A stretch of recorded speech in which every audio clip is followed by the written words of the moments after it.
Welcome to RCTV Telugu. నేను మీ కేశవ.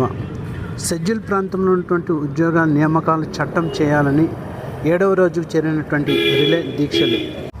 జై ఆదివాసీ, జై ఆదివాసీ.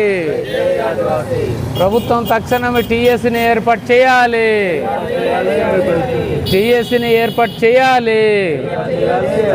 ఆంధ్రప్రదేశ్ ఆదివాసీ జాయింట్ యాక్షన్ కమిటీ రాష్ట్ర కమిటీ పిలుపు మేరకు ఈ నెల 14వ తారీఖు నుంచి నేటికి 7 రోజులు ఈ దీక్ష శిబిరాలు కొనసాగుతుంది.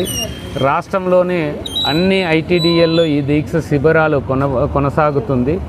దీని యొక్క ప్రధాన ఉద్దేశం ఏమిటంటే షెడ్యూల్ ప్రాంత పరిపాలనకు సంబంధించి అత్యున్నతమైనటువంటి ఒక కమిటీ టీఎస్ని ఏర్పాటు చేయాలని చెప్పేసి ఇది ప్రధానమైనటువంటి డిమాండ్. దీని తర్వాత మరి షెడ్యూల్ ప్రాంతాలకు ఉద్యోగ నియామకాల చట్టం చేయాలని చెప్పేసి ఇది కూడా అత్యంత ప్రధానమైన డిమాండు.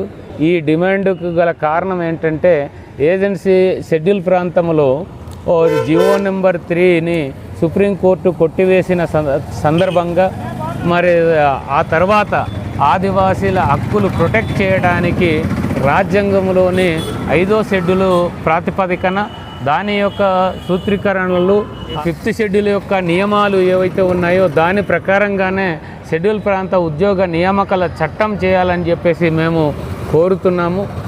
ఏజెన్సీకి సంబంధించి షెడ్యూల్ ప్రాంత పోస్టులను ఈ డిఎస్సి నుంచి మెగా డిఎస్సి నుంచి మినహాయించి దాని షెడ్యూల్ ప్రాంతానికి ప్రత్యేకమైనటువంటి నోటిఫికేషన్ ఇచ్చి ఆ పోస్టులను భర్తీ చేయాలని చెప్పేసి మేము కోరుతున్నాము.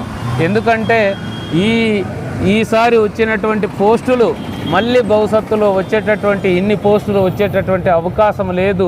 ఈసారి భర్తీ అయ్యి మరి జనరల్ నోటిఫికేషన్ ద్వారా 15, 16 జీవోల ప్రకారంగా ఇచ్చినటువంటి నోటిఫికేషన్ వల్ల ఏజెన్సీ ప్రాంత హక్కులకు ఇది భంగం కలిగించే విధంగా ఉన్నాయనేటటువంటిది ప్రభుత్వం దృష్టికి మేము ఆల్రెడీ తీసుకువెళ్ళడం జరిగింది.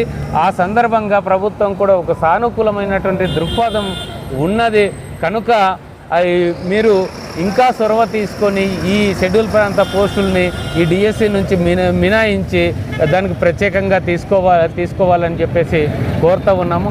ఈ డిఎస్సిలో ఇన్ని పోస్టులు పూర్తయితే కొన్ని తరాల వరకు ఒక తరం అంతా కూడా మళ్ళీ నష్టపోయేటటువంటి పరిస్థితి ఉంటుంది. ఉద్యోగాలు రిక్రూట్మెంట్ జరగవు, ప్రమోషన్లలో కూడా వాళ్ళకి ప్రాధాన్యత లేకుండా పోయేటటువంటి పరిస్థితి ఉంటుంది. కనుక దీన్ని మరొకసారి మననం చేసుకొని ప్రభుత్వం మాకు న్యాయం చేసే విధంగా చర్యలు తీసుకోవాలని చెప్పేసి కోరుతున్నాము. దీనికోసం మరి ప్రభుత్వం ఒక 3 మెన్ కమిటీ వేసినట్టు కూడా ప్రచారం జరుగుతూ ఉన్నది. మీడియా ద్వారా వాటి ద్వారా తెలిసింది. ఇది చాలా సంతోషకరమైనటువంటి విషయము. ఈ విషయంలో మేము ప్రభుత్వానికి మరి చంద్రబాబు నాయుడు గారికి మేము ధన్యవాదాలు కూడా తెలియజేసుకుంటున్నాము. ఈ జియో నెంబర్ 3 అనేది దీనికి మూలమే అసలు తెలుగుదేశం ప్రభుత్వం.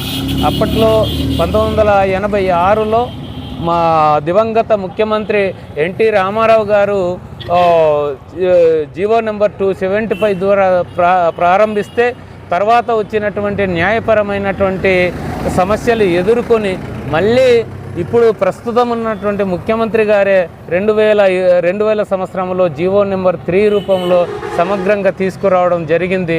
మళ్ళీ న్యాయ సమీక్ష ద్వారా అది కొట్టివేయబడింది. కాబట్టి ఇకపై నుంచి ఇట్లాంటి జీవోలు ఉంటే కొట్టివేసేటటువంటి పరిస్థితులు వస్తాయి. కనుక దీన్ని ఖచ్చితంగా ఇది షెడ్యూల్ ప్రాంత ఉద్యోగ నియామకాల చట్టం రూపంలో దీనికి సమగ్రమైనటువంటి చట్టము తీసుకురావాలని చెప్పేసి మేము మనస్ఫూర్తిగా కోరుతున్నాం.